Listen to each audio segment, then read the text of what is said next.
தேவாங்கை கொண்டு வருதலுக்கான பேச்சுகள் அனைத்தும் பரம்பின் மீது படையெடுப்பதை பற்றிய பேச்சாகவே முடிகின்றன. அதுவன்றி வேறு வழிகளை பற்றி அக்கறையோடு விவாதித்தனர் முசுகுந்தரும் சூழ்கடல் முதுவனும். அதே கருத்துதான் திசைவேழருக்கும். ஆனால் இவர்களால் மாற்று வழியை சொல்ல முடியவில்லை. எனவே எல்லா உரையாடல்களும் இயல்பாக கருங்கை வாணனிடம் போய் முடிந்தன. கருங்கை வாணனும் பொதிய வேற்பனும் குரல் உயர்த்தி பேசுவதற்கான வாய்ப்பை இவை வழங்கின. பாரி இவ்விலங்கை வைத்து என்ன செய்ய போகிறான்? 4 ஆண்டுகளுக்கு ஒரு முறை கூடையிலிருந்து பழம் பொறுக்கத்தான் பயன்படுத்துவான் என்றால் அது எவ்வளவு பெரிய அறியாமை! நாம் அவனிடம் எடுத்துச் சொல்லலாம். இவ்விலங்கின் வலிமை கடலில் தான் இருக்கிறது. கடற்பயணத்தில் காற்றை வெல்லவும் கரையை சொல்லவும் ஆற்றல் கொண்ட ஒன்றை அதற்குரிய இடத்தில் பயன்படுத்துதலே முறை. இதனை உரியவர் மூலம் பாரியிடம் சொல்ல வைப்போம் என்று வாதிட்டார் முசுகுந்தர். உரியவர் என்றால் யார்? வழக்கம் போல அரசு அமைச்சர்களை அனுப்பாமல் பாரி பெரிதும் மதிக்கிற மனிதர்களை அனுப்பி வைப்போம். நீங்கள் யாரை சொல்கிறீர்கள்? கபிலர் போன்ற பெரும் புலவர்களை அனுப்பி பேசச் சொல்லலாம் என்கிறேன். பெரும்புலவர் கபிலர் எங்கிருக்கிறார் என்றே தெரியவில்லை. திருமணத்துக்கே இன்னும் வந்து சேரவில்லையே. அவரை எங்கே போய் தேடுவது? அது ஒன்றும் கடினமான செயல் அல்ல. நாம் நினைத்தால் அவரை கண்டடைந்து விடலாம். ஆனால் அதற்கு மாத கணக்கில் ஆகும். அதுவரை பொறுத்திருக்க முடியுமா? பேச்சின் போக்கு பொதிய வேற்பனுக்கு பிடிக்கவில்லை. உரையாடல்களை பெரும்பாலான நேரங்களில் உணர்வுகளே முடிவு செய்கின்றன. பொதிய வேற்பன் உணர்வின் கொந்தளிப்பில் இருந்தான். பொதுவாக திருமண காலங்களில் போர் தொடுத்தல் விரும்பத்தக்கதல்ல. ஆனால் இப்பொழுது உள்ள சூழல் இத்திருமணமே போரின் வாசலை வேகமாக திறந்து விடுவதாக இருக்கிறது. பேரரசர் குலசேகர பாண்டியனின் ஆற்றலே தன்னை சுற்றியுள்ளவர்கள் எவ்வளவு வலியுறுத்தி சொன்னாலும் அதன் உள்ளுண்மையை மட்டுமே கண்டுணரும் அறிவுதான். அதனால் பொதிய வேற்பன் எவ்வளவு குரல் கொடுத்தும் அவர் ஏற்றுக்கொள்வதற்கான செய்திகள் கிடைக்காமலே இருந்தன. பொதிய வேற்பன் சொன்னான், படைகளை பெருக்குதல், பிற வேந்தர்களை திரை செலுத்தச் செய்தல், பகைவரை அழித்தல், நிலப்பகுதியை மேன்மேலும் அதிகப்படுத்துதல், குடிகளை நன்கு காத்தல், இவைகளே அரச நியதி. இந்நியதியை நிலைநாட்டியே நமது முன்னோர்கள் இப்பேரரசை கட்டி எழுப்பினர். நாம் அவ்வழி செல்லுதலே முறை. பொதிய வேற்பன் ஒரு வகையில் பேரரசரை சீண்டும் வேலையை தொடங்குகிறான் என தலைமை அமைச்சருக்கு புரிந்தது. ஆனால் பேரரசர் எடுக்க வேண்டிய முடிவில் தெளிவாக இருப்பார் என்று யாவருக்கும் தெரியும். அவர் உரையாடலின் தன்மையை கூர்ந்து கவனித்தபடி இருந்தார். திருமண விழா கொண்டாட்டம் பெருகியபடி இருந்தது. மணவிழாவின் மிக முக்கிய நிகழ்வான மலரணிதல் சடங்கு இன்னும் சில நாழிகைகளில் நடக்க இருக்கிறது. நமது மனநிலையை வேறு ஒன்று ஆட்சி செய்கிறது. இது ஓர் அரிய வாய்ப்பு. கடல் வணிகத்தில் பிற பேரரசுகளை வெல்லுவது மட்டுமல்ல, யவனர்களையே நம்மை கண்டு மிரளச் செய்யலாம். கிழக்கு கடலையும் மேற்கு கடலையும் நமது கப்பல்கள் ஆளும். அது நமது அரசியல் வலிமையை மேலும் பல மடங்கு அதிகப்படுத்தும். இதனை பிறர் அறியாமல் செய்யும் முறையே சிறந்தது. போர் தொடுத்தல் இக்காரணத்தை வெளிப்படுத்தும். அதன் இறுதி அழிவில் அவ்விலங்கினங்களே கூட அழிந்துவிடும் ஆபத்தும் உண்டு. எனவே சற்று நிதானமாக சிந்தித்து முடிவு செய்ய வேண்டும் என்று நினைத்தார். வெங்கல் நாட்டு சிறுகுடி மன்னன் மயூர் கிழார் வரும் வரை முடிவெடுப்பதை தள்ளி போட்டார். 6 நாட்களுக்கு பின் மயூர் கிழார் வந்து சேர்ந்தார். மறுநாள் காலை சிற்றரங்கிற்கு அவர் அழைத்து வரப்பட்டார். கையில் காராளி செய்த காமன் விளக்கோடு வந்தார். பேரரசரை பார்த்ததும் அதனை அவரிடம் கொடுத்து அதன் சிறப்பை சொல்ல வேண்டும் என்று விரும்பினார். மலரணியும் நிகழ்வுக்கு புறப்பட தயாராயிருந்த பேரரசருக்கு மயூர் கிழார் வந்துள்ள செய்தி சொல்லப்பட்டது. உடனே சந்திக்க ஏற்பாடானது. அவர் அளித்த காமன் விளக்கை பெற்றுக்கொண்டார். அதன் சிறப்பை விளக்கிச் சொல்வதற்கான சூழல் வாய்க்கவில்லை. பாண்டரங்கத்தில் வைக்கவே தனி கவனம் செலுத்தி செய்தது என்று மட்டுமே சொல்ல முடிந்தது. கருங்கைவாணன் நேரடியாக பேச்சை தொடங்கினான். பரம்பின் மீது போர் தொடுப்பது பற்றிய வினாக்கள் அவரின் முன் வைக்கப்பட்டன. முற்றிலும் எதிர்பாராத கேள்வியை எதிர்கொண்டு திகைத்து போனார். மணவிழாவுக்குத்தான் முன்கூட்டியே அழைக்கப்பட்டுள்ளோம் என நினைத்து பெருமகிழ்வோடு வந்த அவருக்கு இக்கேள்வி பெருங்கலக்கத்தை உருவாக்கியது. பாண்டிய நாட்டின் கடைசி எல்லை வெங்கல் நாடு. அதனை அடுத்து பச்சை மலை தொடர் தொடங்குகிறது. எனவே இப்போரில் வெங்கல் நாடு முக்கிய பங்காற்ற வேண்டியிருக்கும். ஆனால் இவ்வளவு அவசரமாக திருமண காலத்தில் போர் புரிதல் பற்றி பேச வேண்டிய தேவை என்ன என்பது அவருக்கு விளங்கவில்லை. அவர் அதிர்ச்சி அடைவார் என்பது எதிர்பார்த்த ஒன்றுதான். எனவே மற்றவர்கள் அவரின் அதிர்ச்சியை பெரிதாக பொருட்படுத்தவில்லை. பேரரசரின் முன் நடக்கும் கலந்துரையாடல்களில் வினா எழுப்புவதற்கான இடமில்லை. தன்னை நோக்கி எழுப்பப்படும் வினாவிற்கான விடையை பணிவோடு முன்வைக்க மட்டுமே அனுமதி உண்டு. மயூர் கிழாருக்கு சூழல் பிடிபடவே நேரமானது. போரின் தேவை பற்றி தெரிந்து கொள்வது நமது வேலையல்ல. போரின் தன்மை பற்றி தனது அறிவுக்குட்பட்டதை சொல்லிவிடுவோம் என்ற முடிவுக்கு வந்தார். தளபதி கருங்கைவாணன் கேட்டான், பரம்பு நாட்டில் மொத்தம் எத்தனை ஊர்கள் உள்ளன? 400க்கும் மேல் இருக்கும் என்று நினைக்கிறேன். மலையில் அமைந்துள்ள ஊரின் பரப்பும் மக்களின் எண்ணிக்கையும் மிக குறுகிய அளவுதானே இருக்கும். ஆம் என்றார் மயூர் கிழார். ஆண் பெண் குழந்தைகள் என எல்லாம் சேர்த்து பரம்பு நாட்டில் எவ்வளவு பேர் இருப்பார்கள்? இவ்வினாவிற்கு எப்படி விடை சொல்ல முடியும்? பரம்பு நாட்டின் ஓர் ஊரை கூட நான் கண்களால் பார்த்ததில்லை. ஒரு சில மனிதர்களை மட்டுமே பார்த்துள்ளேன். பின் எப்படி இதற்கு விடை சொல்வது என்று தயங்கிக் கொண்டிருக்கையில் கருங்கைவாணன் சொன்னான், பாண்டிய பேரரசின் நிலைப்படையின் எண்ணிக்கையில் பாதி கூட பரம்பு நாட்டு மக்களின் எண்ணிக்கை இருக்காது. தளபதி சொல்லும் கணக்கு சரியாக இருக்கவே வாய்ப்புள்ளது. ஏனென்றால் பாண்டிய நாட்டு நிலைப்படையின் வலிமை அப்படி. இந்த கணக்கு சொல்லப்படுவதற்கான காரணம் எல்லாரும் அறிந்ததே. ஆனால் போர் என்பது எண்ணிக்கையால் மட்டும் தீர்மானிக்கப்படுவதில்லை. அதை பேரரசர் அறிவார். எனவேதான் தளபதியின் சொல்லை விட மயூர் கிழாரின் சொல்லை அவர் மிக கூர்மையாக கவனித்து வந்தார். மிக உறுதியாக முன்வைக்கப்படும் தளபதியின் வார்த்தையை எதிர்கொள்ள முடியாமல் அமைதி காத்தது அவை. தலைமை அமைச்சர் முசுகுந்தர் என்ன சொல்ல போகிறார் என்று மற்றவர்கள் எதிர்பார்த்திருந்தனர். இதற்கு மேல் போரற்ற ஒரு பேச்சுக்கான இடம் அங்கு இல்லை என்பது அனைவரும் அறிந்ததனால் அமைதி நீடிக்கவே செய்தது. தளபதியிடம் இருந்த உறுதியும் நம்பிக்கையும் புதிய வெப்பனின் முகத்தில் மகிழ்வாய் எதிரொலித்தது. மற்றவர்களும் அதனை கவனித்தபடி இருந்தனர். இந்நிலையில் நீ சொல்ல வருவதென்ன என்று மயூர் கிழாரை பார்த்து பேரரசர் கேட்டார். மயூர் கிழாரின் முகக்குறிப்பறிந்து பேரரசர் கேட்கிறார் என்றுதான் எல்லோரும் நினைத்தனர். ஆனால் தலை தாழ்த்தி நின்றிருந்த மயூர் கிழாருக்கு என்ன சொல்வதென்று புரியவில்லை. ஆனால் தான் எதையோ சொல்ல வேண்டும் என்று பேரரசர் விரும்புகிறார் என்பது மட்டும் புரிந்தது. சின்ன செருமலோடு பேசத் தொடங்கினார் மயூர் கிழார். நான் நேற்று வந்ததில் இருந்து பலவற்றையும் தெரிந்து கொண்டேன். என் மகன் இளமருதன் சற்றே பதற்றத்தில் இருந்தான். அழைத்து வந்த செவியனிடமும் விசாரித்தேன். ஆளுக்கு ஒன்றாய் சொன்னார்கள். ஆனால் அவர்கள் சொன்னதற்கும் உள்ளே நடக்கும் நிகழ்வுக்கும் எந்த தொடர்பும் இல்லை என்று முதலில் தோன்றியது. இப்பொழுதோ தொடர்பு இருக்கும் என தோன்றுகிறது. மயூர் கிழார் சொல்வது சற்றே குழப்பமாயிருந்தது. நீ எதை சொல்ல வருகிறாய் என கேட்டார் முசுகுந்தர். மதங்கொண்ட யானையை நீங்கள் கையாண்ட முறையை என்றார் மயூர் கிழார். அதிர்ந்து போனார் முசுகுந்தர். பேரரசருக்கு தெரியாமல் நடந்த ஒன்றை இப்படி அவையில் போட்டு உடைத்து விட்டானே. எந்த மத யானை? என்ன நடந்தது? வியப்புற்ற குரலில் இருந்தது பேரரசரின் கேள்வி. முசுகுந்தர் நடந்ததை விளக்கிச் சொன்னார். திருமண காலத்தில் இப்படி ஒரு தீய நிகழ்வு தங்களுக்கு தெரிய வேண்டாம் என்பதால் இதனை சற்று மறைவாக விசாரித்து முடித்தோம் என்றார். எனக்கு தெரியாது என்று எப்படி நீ நம்பினாய் என கேட்டார் பேரரசர். பேரரசருக்கு தெரியாமல் இருக்க வாய்ப்பில்லை என்பதை நான் அறிவேன். ஆனால் இது ஒற்றர்களின் மூலம் மெல்லிய குரலில் உங்கள் காதுகளில் பட்டும் படாமலும் விழ வேண்டிய செய்தி என்று நான் நினைத்தேன். அதனால்தான் நான் உங்களிடம் தெரிவிக்கவில்லை. முசுகுந்தரின் விடை பேரரசருக்கும் அவருக்கும் இருந்த ஆழ்ந்த புரிதலை வெளிப்படுத்தியது. மற்றவர்கள் வியப்படைந்தனர். இதனை நினைவுபடுத்தியதன் மூலம் மயூர் கிழார் சொல்ல வரும் செய்தி என்ன என்பதுதான் முசுகுந்தருக்கு பிடிபடாமல் இருந்தது. மயூர் கிழார் கேட்டார், எத்தனை வீரர்கள் கொண்டு அந்த மத யானையை மறிக்கச் செய்தீர்கள்? வீரர்கள் எண்ணற்றோர் முன்னும் பின்னுமாக ஆயுதங்களோடு சென்றனர். ஆனால் யாராலும் நெருங்க முடியவில்லை. அல்லங்கீரன் யானைகளின் குணங்களை கண்டறிவதில் தேர்ந்தவன். அவன்தான் இதற்கெனவே பயிற்சி பெற்ற 4 யானைகளை கொண்டு மோதி அதனை வீழ்த்தினான் என்றார் முசுகுந்தர். பேரரசரின் காதுகளுக்கு எது போகக்கூடாது என நினைத்தோமோ அந்த செய்தியை தானே சொல்ல வேண்டியதாகிவிட்டதே என்று மனம் கூசினார். யானையை குத்திக் கொள்வதென்பது கொடும் நிகழ்வு. அது மணவிழா காலத்தில் நடந்ததென்பது பெரும் இக்கட்டை ஏற்படுத்தக்கூடியது. ஆனால் முசுகுந்தர் அந்நிகழ்வை விலக்கிக் கொண்டிருந்த இந்த கணத்தில் எல்லோரின் எண்ணமும் இதனை விட கொடும் செயல் அரங்கேறும் போரின் மீதுதான் இருந்ததே தவிர மணவிழாவின் மீது இல்லை. மயூர் கிழார் சொன்னார், எங்களின் வெங்கல் நாட்டில் நடந்த நிகழ்வொன்று. அப்பொழுது நான் இளைஞனாக இருந்தேன். எனது தந்தைதான் ஆட்சி நடத்தினார். நாட்டின் தலைநகர் இப்பொழுது இருக்கும் இடத்தில் கிடையாது. பச்சை மலையின் அடிவாரத்தில் இருந்தது. ஓர் அதிகாலையில் அரண்மனையின் பக்கத்தில் இருந்த சித்தூரில் இருந்து பெரும் கூச்சல் கேட்டது. என்ன என்று பார்க்க போன வீரர்கள் பதறியடித்து ஓடி வந்தனர்.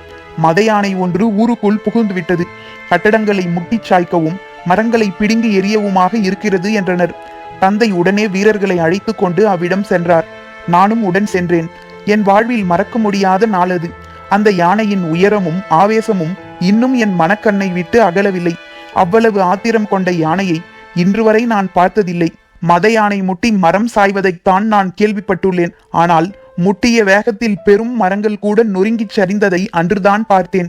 துதிக்கையில் மண்ணள்ளி வீசிக்கொண்டு அது திடுதிடுவென வந்த வேகம் இன்னும் எனக்குள் பேரச்சத்தை உண்டு பண்ணுகிறது. பெரும் பெரும் ஈட்டிகளோடும் வில் அம்புகளோடும் வீரர்களை துணிந்து முன்னகரச் சொன்னார் தந்தை. ஓசை எழுப்பும் மத்தளங்கள் இசைக்கப்பட்டன. ஆனால் அவ்வாணை எதையும் பொருட்படுத்தவில்லை. வீரர்களின் ஆயுதங்கள் காற்றெங்கும் பறந்து கொண்டிருந்தன. ஒரு கட்டத்தில் இனி இந்த ஊரை காப்பாற்ற முடியாது என்று முடிவு செய்து எல்லோரும் அவ்விடம் விட்டு அகலுமாறு உத்தரவிட்டார். இவ்வுத்தரவுக்காக காத்திருந்த வீரர்கள் குதிரையை தாண்டி முன்னால் ஓடினர். எல்லோரும் அரண்மனைக்கு வந்த பின்புதான் சிந்தித்தோம், அந்த மதையானை இங்கு வந்தால் என்ன செய்வது? அரண்மனை கோட்டை திடமானதுதான். ஆனால் யானை முட்டலில் நொறுங்கிய மரத்தின் உறுதி இதற்கு இருக்காது. எனவே எப்பாடுபட்டாவது அதனை நெருங்க விடாமல் தடுக்க வேண்டும் என முடிவு செய்து முழு வீரர்களையும் அணிவகுக்கச் செய்து ஆயத்த நிலையில் இருந்தார் தந்தை. சித்தூரை சூறையாடிவிட்டு அது எங்களை நோக்கி வர தொடங்கியது. வீரர்களின் கால் நடுக்கத்தில் தரையே ஆடியது என்றுதான் சொல்ல வேண்டும். அது மனித ஓசை கேட்டு வெறியேறியபடி எங்கள் திசை நோக்கி திரும்பியது. இந்த காட்சியை பச்சைமலை குன்றின் மேல் இருந்த பெண்ணொருத்தி பார்த்து கொண்டே இருந்திருக்கிறாள். அவள் பரம்பு நாட்டுக்காரி.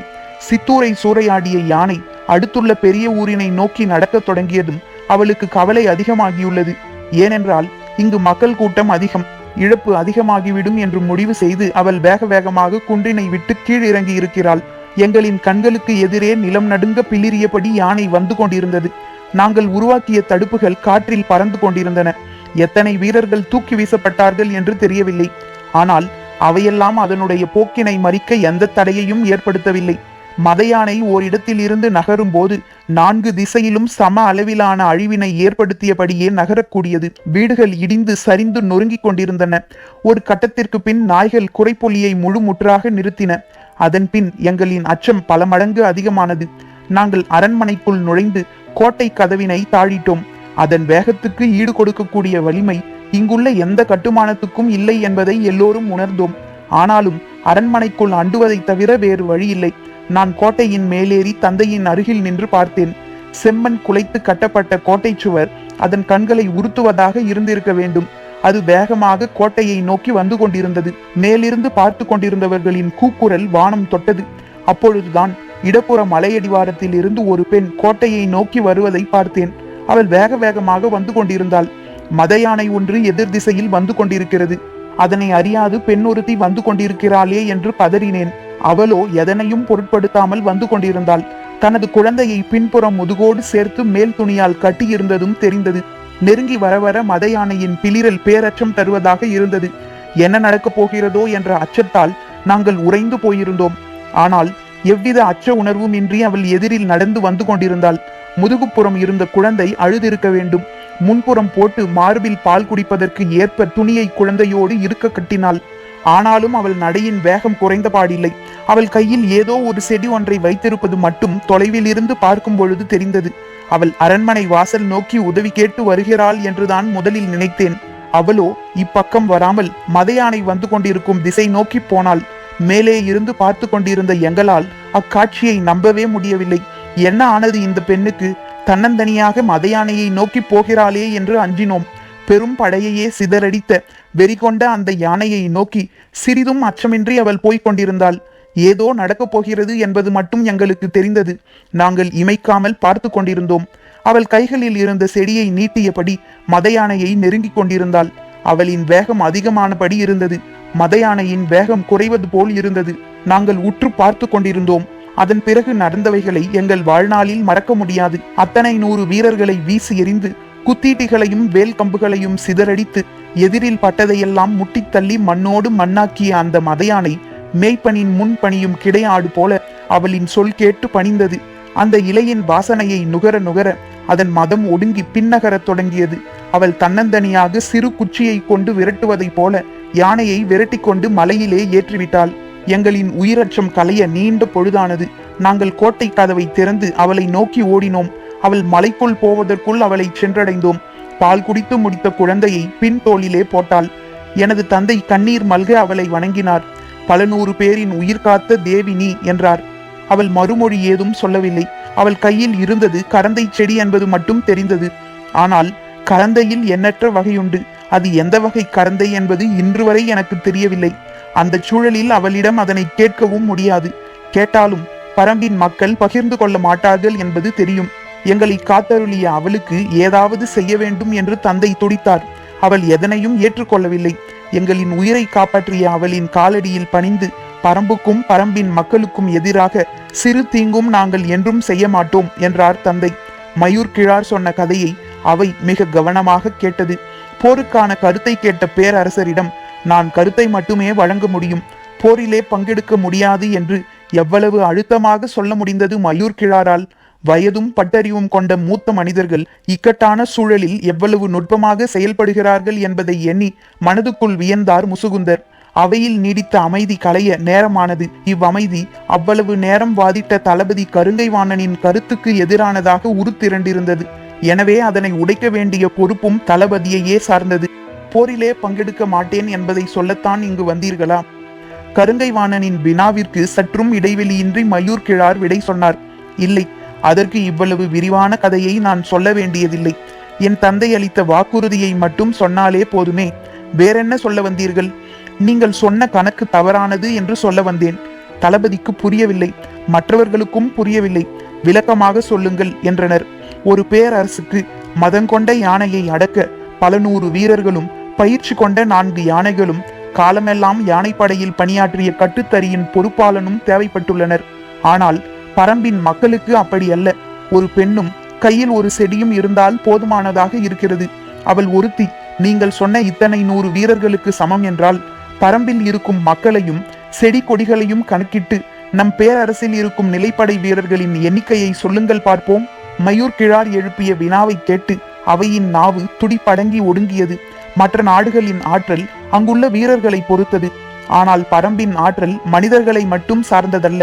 எனவே வெறும் மனிதர்களை கொண்டு படை நடத்தி போனால் பரம்பு நாட்டின் சிறு குன்றினை கூட கடந்து உள்நுழைய முடியாது. மயூர் கிழாரின் குரல் கணீரென அரங்கு முழுவதும் ஒலித்தது. சிறு செடிக்கு ஒடுங்கிய மதையானை போல் அவரின் குரல் கேட்டு ஒடுங்கியது அவை. பரம்பின் மீது படை திரட்டி போர் புரிவதில் பேரரசரின் மனம் உடன்பாடு கொள்ளாமல் இருந்தது. போரில் ஒருமுறை தோல்வி ஏற்பட்டால் அது அரசின் அச்சாணியையே அசைத்து பார்க்கும் என்பதை குலசேகர பாண்டியன் நன்கு அறிவார். அதனால்தான் இவ்வுரையாடலை இவ்வளவு தொலைவு வளரவிட்டு அமைதி காத்தார். அவர் எண்ணிய கருத்தே அவையிலும் நிலைநிறுத்தப்பட்ட கணத்தில் சட்டென எழுந்தார். எல்லோரும் பதறி எழுந்தனர். மலரணியும் சடங்கிற்கு பொழுதாகிவிட்டது என்று சொல்லியபடி அவை நீங்கினார். பொதியவர் பெண் அவருக்கு முன்பே போய் சடங்கில் கலந்து கொள்ள வேண்டும். இவ்வுரையாடலை இந்த தன்மையில் விட்டுவிட்டு செல்ல மனமில்லை. ஆனால் வேறு வழியே இல்லை. மனமின்றி புறப்பட்டு போனான். பொற்றுவையும் அவ்வாறே அங்கு வந்து காத்திருந்தாள். சடங்கு முடிய இரவானது. பேரரசர் தனது பள்ளி அறைக்கு திரும்பும் பொழுது தளபதி உடனடியாக காண அனுமதி கேட்கிறார் என்று பணியாளன் தெரிவித்தான். வரச்சொல்லி அனுமதி கொடுத்தார் பேரரசர். நள்ளிரவு வரை அவர்கள் பேசினர். முற்றிலும் புதியதொரு திட்டத்தை தளபதி கொண்டு வந்திருந்தார். அது பேரரசருக்கு நம்பிக்கை அளிப்பதாக இருந்தது. அது பற்றி மிக விரிவாக அவர் வினாக்களை எழுப்பினார். அத்திட்டத்தை முழுமையாக கருங்கைவாணன் விளக்கினான். இதுவரை ஏற்படாத நம்பிக்கை இப்பொழுது ஏற்பட்டது. இன்றைய நாள் மிகச் சிறந்த நாள் என்று மனதில் எண்ணம் தோன்றிய கணத்தில் அத்திட்டத்துக்கான அனுமதியை வழங்கினார் பேரரசர். தேவாங்கை கொண்டு வர வழியின்றி போய்விடுமோ என்ற தவிப்பு நீங்கிய மகிழ்வோடு தனது பள்ளி அறைக்குள் நுழைந்தார் பேரரசர். அதனை விட பல மடங்கு மகிழ்வோடு புறப்பட்டு போனான் கருங்கைவாணன். பரம்பின் குரல் ஒலிக்கும்.